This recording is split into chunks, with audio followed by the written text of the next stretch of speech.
When I die, you're gonna wish you treated your mother better. Let's translate that from narcissistic mother into English. In today's video and the next couple of videos, I'm gonna be talking about the shit that narcissistic mothers say. And this applies to narcissistic fathers too, and sometimes just narcissists in general.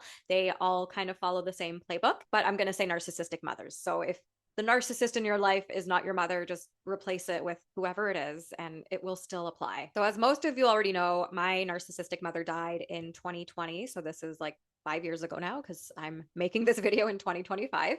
And one of her particularly classic lines, which unfortunately I've come to realize a lot of other people have gotten this line from their narcissistic mothers as well. And, it's at the end of the day, all of our stories are so similar, like identical almost. And it's like they literally have the exact same script and playbook that they follow. It's so weird and predictable. And they all seem to follow the exact same instructions from the playbook. And it doesn't even matter what corner of the planet you're from. Like, I used to chalk this up to culture. Like, I thought just Italians were crazy. But no, it's narcissists. It's not just Italians who are like this. And I've had clients from all over the world, different continents, all the things. And it's apparently everyone's Italian. So it is not cultural. But, anyways, let's talk about when I die, you're going to regret treating me this way.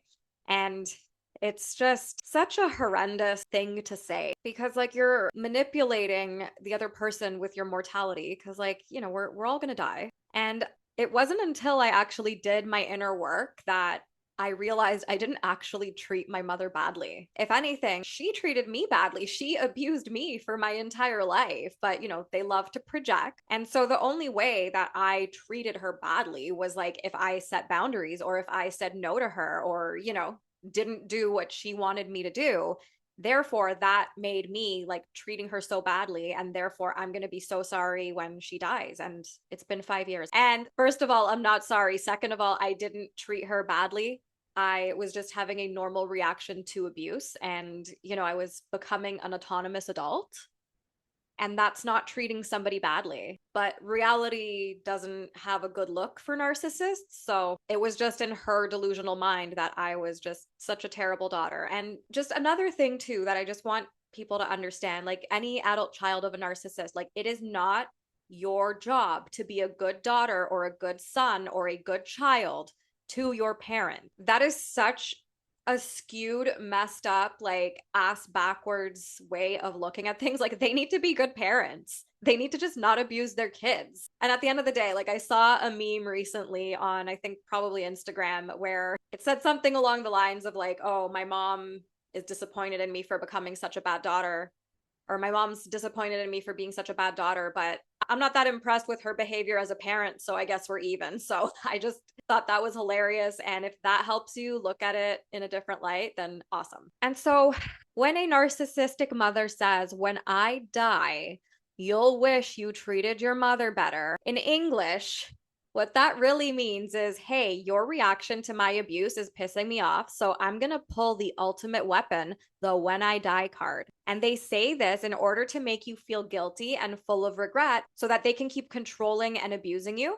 And what you have to understand is that people who feel guilty are easier to control. So the more that your narcissistic mother or father or whoever can make you feel like you're the biggest piece of shit for, I don't know, breathing in the wrong direction or whatever they're going on about this time, you start to believe that you're responsible for their death because you stress them out so much. And then you have this overwhelming guilt and fear and sense of obligation that your mom is trying to instill into you.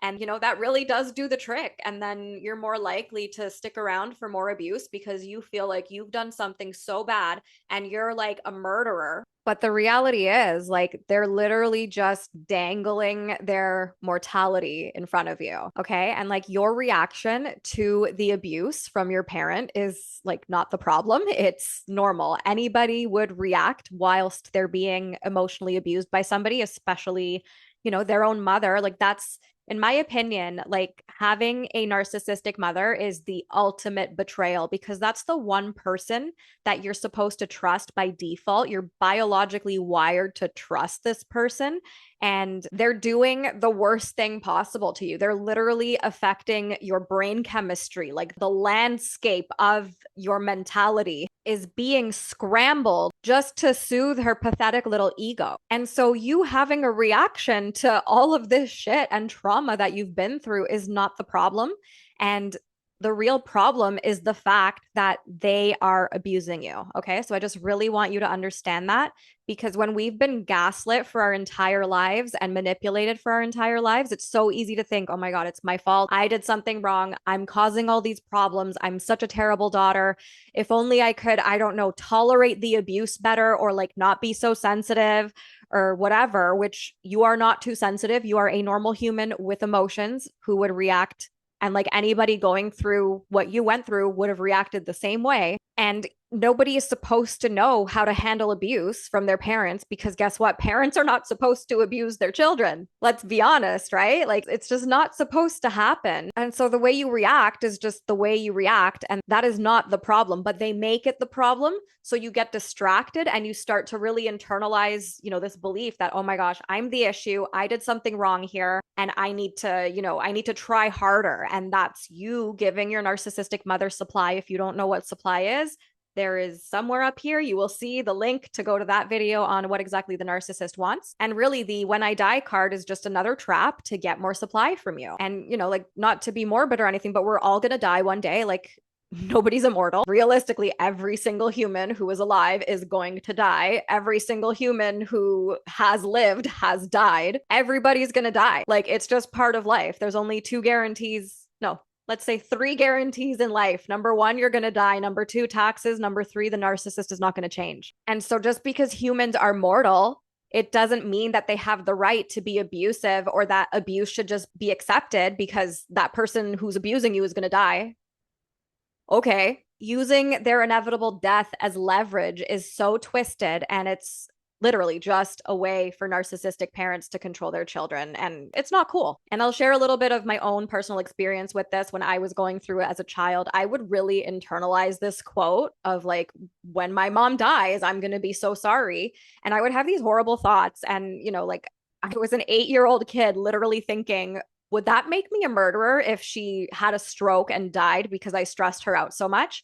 And like, no kid should be thinking like that. And my mom's thing was like, I'm going to have a stroke. Like, because my grandmother had a stroke. She didn't die from it. She ended up paralyzed. And then my mom did this whole thing where like she took care of her. And then she would put that on me saying like, when she has a stroke, I'm going to have to like wipe her ass and all that. And that was like, if she survives the stroke. And I just really thought like, it's my fault. Like, I'm going to go to jail for giving my mom a stroke and like she's going to die. And then like, wouldn't this make me an orphan? Because I didn't really have my dad around. I was alienated from him until I was in my 20s. That's another story for another time. But I did figure out the truth that he wasn't such a bad guy and my mom wasn't such an angel. But when I was a kid, he was just not an option for me as a parent. So I just had this fear that like I'm going to be an orphan. But at the same time, I was kind of like jealous of orphans because they, didn't have to deal with their crazy mothers. And like when I share stories about my childhood and like especially now, 6 years plus into my healing journey, it's like, how did I survive this shit? You know what I mean? Like, it's just wild just being so like on the other side of all the things and just looking back and thinking like, gosh, I am so glad that that's done. I am so glad I never have to like be a child again. And it's just further validation that like she was exactly who she was, like a psycho hose beast. And, I literally believed that I only had my mother and she was the only person that I would ever have in general, ever. So if something happened to her, I'd be screwed. And that is just so messed up for a child to be thinking that way. And then, like I would hate myself and wish that I wasn't such a bad kid when the reality is I was not a bad kid at all. I was just being abused and reacting to being abused. So yeah, the day came for me when my mother did die in 2020 and reacting to her abuse was never me treating her badly. And I literally have no regrets on treating her badly because I didn't. I was just having a reaction to the abuse, and it took a lot of inner work for me to figure that out. So it's not like, I just was told this by like some guru and then I internalized it. No, like I actually had to do the work, process my emotions, do the tough shit that nobody wants to do. And here we are. I can talk about this, and I'm so happy that I can talk about this because I know so many people go through this. Zero regrets. If I have to regret something, because I don't know, like people are just so obsessed with like, oh, you're going to make this decision, you're going to regret it. Okay, sure. If I have to regret something, I regret not having moved out of her house sooner. I don't want to say like the way that it all played out was fine, like living at my mother's house till I was like 26, 27, because that was not fine at all. But, I didn't realize I had been manipulated. But now that I've done the inner work and like it's been 6+ years on my healing journey, I really just accepted the timeline that I was on, and it is what it is, and it was what it was. At the end of the day, mortality does not excuse abuse, and it is okay to cut off your toxic family members, even if that's your mother, even if that's your father, and even if that abuser is going to inevitably die one day, like we all are. Mortality does not ever excuse abuse. Like, are we going to stop putting like actual murderers in jail because they're going to die? No. Like, hello. So, like just weaponizing the fact that we're all going to die is pretty fucked up in my opinion. So that's pretty much it for today's video. If this hit home, you are not alone. Feel free to drop a comment if you've heard this line before, or if you want me to translate more crap that you've heard the narcissist in your life say.